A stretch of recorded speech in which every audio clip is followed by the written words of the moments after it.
Hi, this is Dr. Gregory Sadler. I'm a professor of philosophy and the president and founder of an educational consulting company called Reason.io, where we put philosophy into practice. I've studied and taught philosophy for over 20 years, and I find that many people run into difficulties reading classic philosophical texts.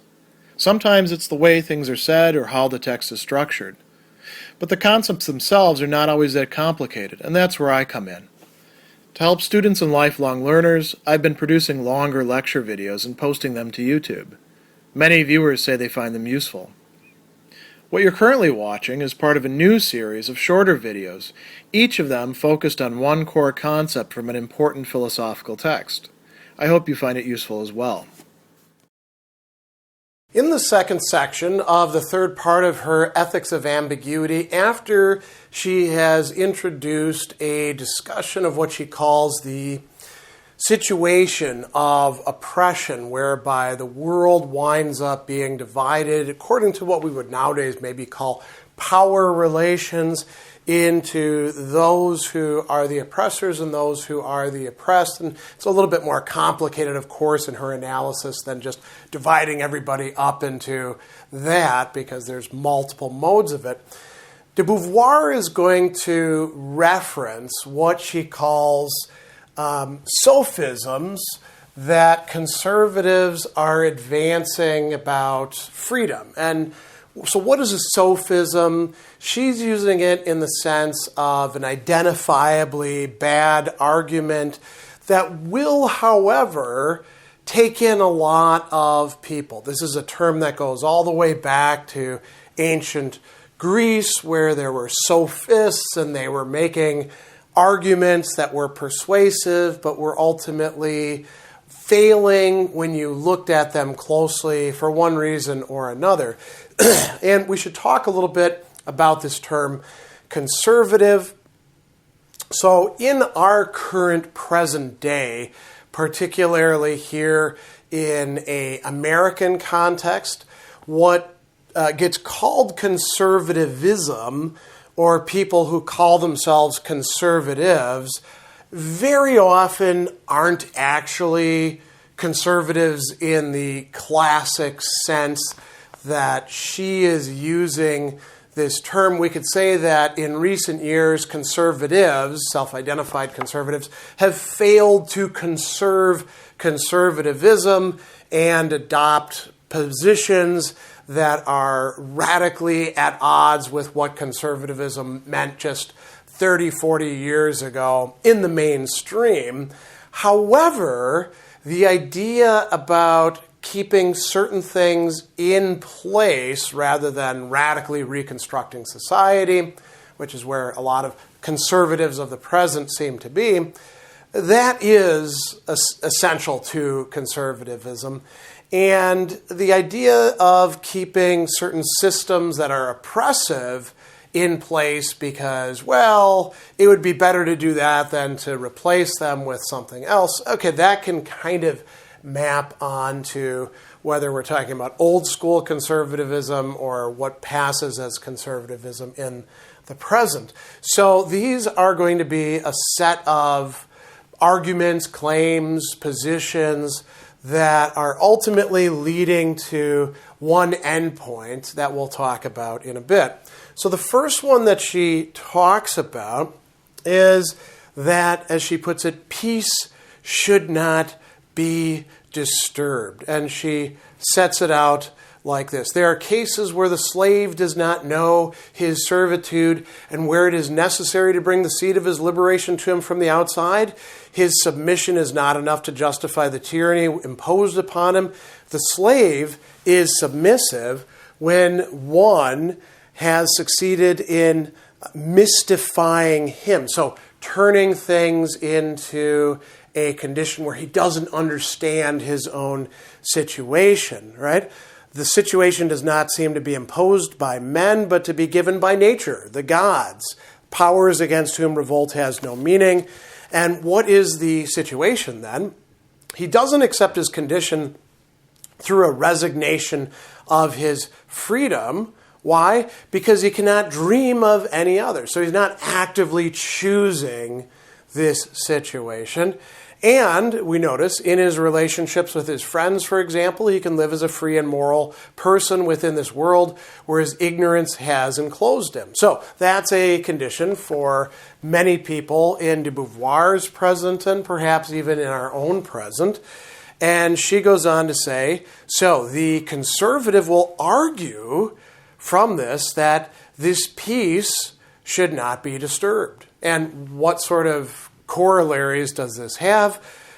It's not necessary to give education to the people or comfort to the natives of the colonies. The ringleaders should be suppressed, the people who are agitating, right, who are awakening them.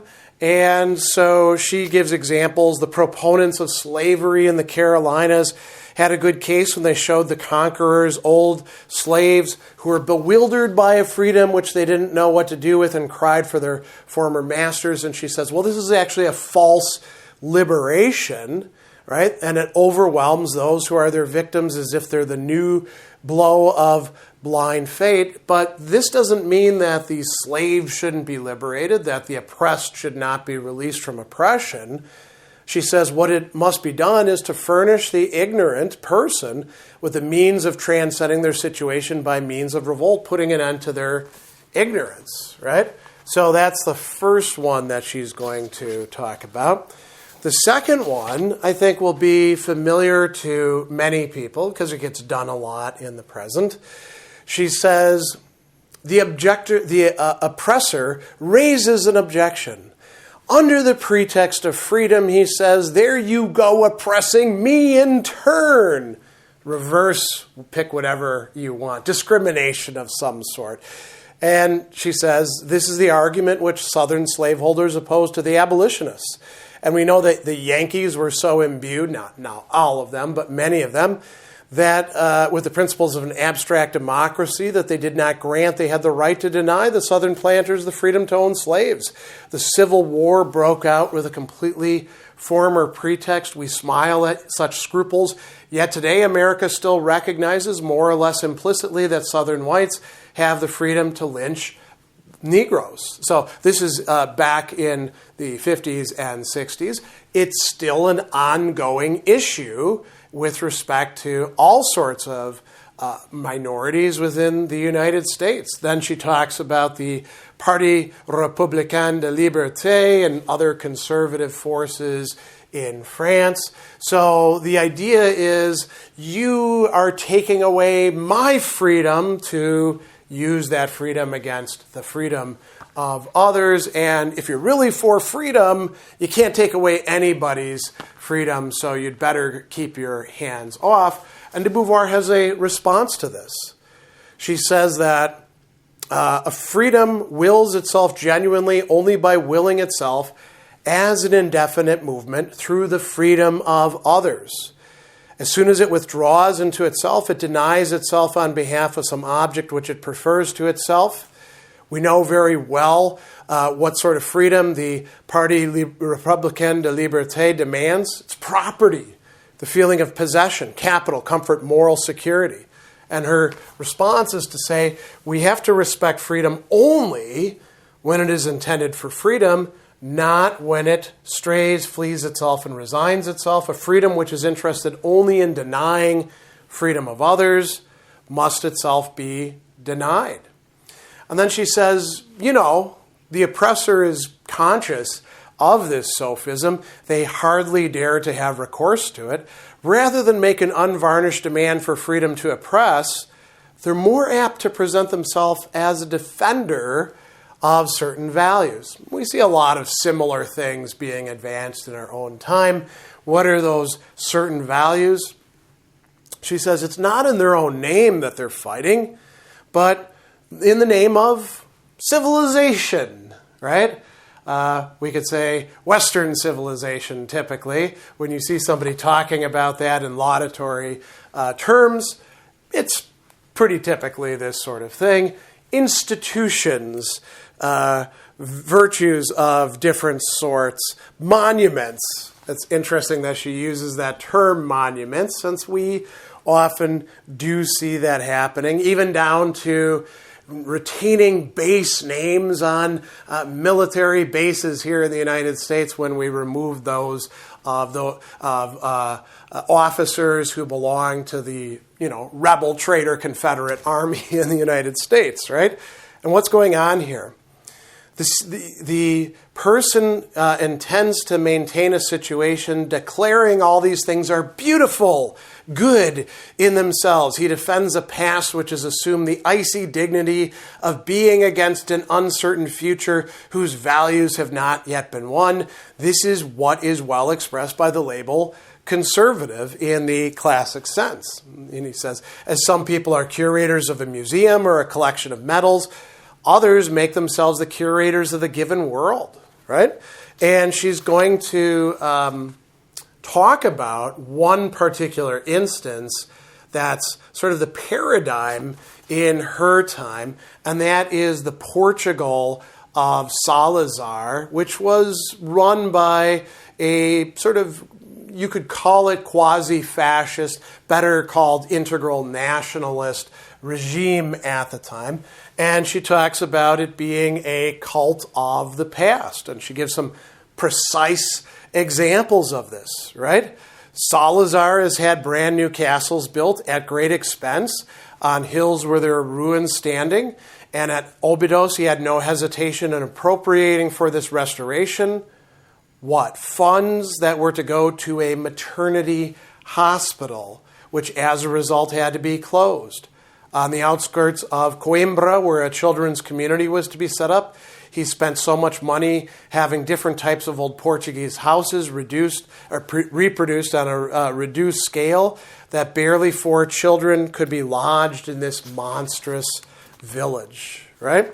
So that's one way that it takes place, looking back at the wonderful past that we must retain against and at the expense of the present. But she says it can also take the form of invoking what she calls future realization, speaking in the name of the future. Now, think about whether this applies to anybody in our time. Capitalism sets itself up as the regime which is most favorable to production. The colonist is the only one capable of exploiting the wealth which the native would leave fallow. Oppression tries to defend itself by its utility, its usefulness, its moving towards the inevitable future that we all have to get behind. A lot of what we call hype in the present with respect to certain industries that are being advanced as inevitable. We must get behind them. And we've already seen some of them fail, haven't we, in recent times, would be a form of this. She also talks about another sophism near the end of this section. The oppressor has a good case for showing that respect for freedom is never without difficulty. And, she's going to explore these difficulties shortly in the next section, the antinomies of action. However, what gets argued there is that you can never respect all freedoms at the same time, so therefore you shouldn't change the current configuration, because to do so would be hypocritical. You're claiming to, as with the first and the second, you're claiming to fight for freedom, but you're leaving some people out, the people who, ostensibly have been the most free, those who were engaged in and benefiting from oppression. And she says, all this actually means is you have to accept the tension of the struggle, that liberation must actively seek to perpetuate itself without aiming at an impossible state of equilibrium and rest. Whatever the problems raised, the setbacks that one will have to assume and the difficulties with which one will have to struggle, we have to reject oppression at any cost. Now, all of these sophisms are aimed at leading to a certain conclusion, an endpoint. Namely, and I've got this term in quotes because it's meant kind of ironically, but it is what people say. We should leave things as they are. And de Beauvoir is saying, well, it's not actually things, it's people and their relations to each other, some of whom are oppressors and some of whom are oppressed, and the society in which this situation of oppression takes place. If you just say leave things as they are, well, then it's kind of tempting to look at it in this rather conservative point of view, which she is aiming at rejecting and saying they make recourse to sophisms, that is, to arguments that appear persuasive until you start exploring them and then find out that they're actually quite weak.